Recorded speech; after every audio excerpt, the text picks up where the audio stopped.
En 1969, un jeune musicien de rock du New Jersey, Carl Huff, reçut un appel de sa grand-mère, qui était morte 2 jours plus tôt. Carl avait 18 ans au moment des faits et il avait toujours eu un lien spécial avec sa grand-mère, qui était sourde. Parfois, elle téléphonait à ses amis et leur demandèrent « Est-ce que Carl est chez vous ?» Puis, comme elle savait qu'elle ne pourrait pas entendre la réponse, elle disait sans attendre « Dites-lui de passer à la maison ». Égoïstement, les amis de Carl s'agaçaient de ses appels constants et le sermonnaient pour avoir donné leur numéro à la vieille dame.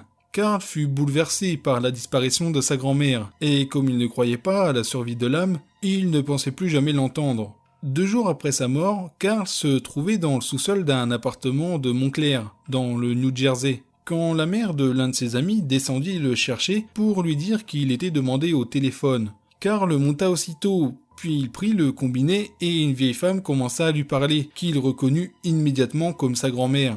Il tenta de lui demander comment elle faisait pour l'appeler alors qu'elle était morte, mais elle raccrocha sans répondre. De nombreux autres coups de téléphone suivirent, mais à chaque fois qu'il posait des questions sur la vie après la mort, alors la vieille femme raccrochait. Finalement, les appels cessèrent, mais Frank ne fut plus attristé. Il savait même, si elle ne lui parlait plus, que sa grand-mère était toujours là, près de lui.